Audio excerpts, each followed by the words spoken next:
My golden child little sister tried to unalive me because I took away her spotlight at my wedding. So I put her in jail for a 12-year sentence. My little sister Ava has always been what someone would call an attention seeker. She needs attention on her at all times. And my parents didn't exactly help with humbling her. Every event had to be about her, or she'd absolutely freak out. At every single one of my birthday parties, she'd blow out the candles and have her own presents. And God forbid she had to watch someone else get something she didn't have. I felt like I was invisible growing up because my parents hardly cared about my achievements or my events, as they were always focused on the attention Ava deserved.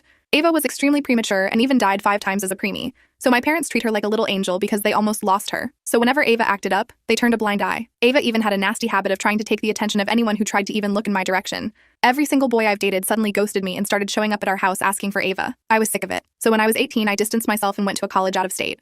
I found the love of my life, Kyle, there. Now 6 years later, we're getting married. His family became mine, and I finally felt accepted somewhere. So when it was time to compile the guest list, I decided that it was time to see my family again, so that they'd see what they were missing out on. Kyle even insisted I invite Ava because he wanted to be the one to finally put her in his place. It was the perfect day. I walked down the aisle, saw Ava huffing in the 3rd row with my parents trying to calm her down, and met Kyle at the end. We both were in tears by the end of the ceremony, and when it was time for reception, I thought everything went exactly to plan. That's when Ava struck. She came up to me, and in the most sincere tone ever, she congratulated me. My jaw literally dropped. That's when she offered me a glass of whiskey and made a toast to her beautiful sister and her handsome groom. I was a little sussed out because she had never been this nice to me before, and that's when I went to drink the glass. It smelled a little weird, but I always get a little sick from alcohol, so I drank up. I started to feel a little woozy and felt my throat closing up. It should be known that I have a severe allergy to lemons. I looked at Ava and she held up a lemon in her hand. I started panicking and holding onto my throat, and Ava just walked away to Kyle.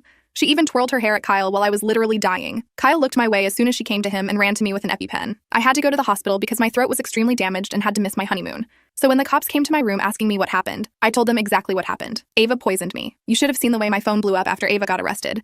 My parents were calling me a monster for turning on my own blood. Ava even decided to get one of my exes to be her lawyer, and all he could say during court was that I was a jealous liar. The trial was obviously pretty short. Guess who's going to jail for 12 years? Ava!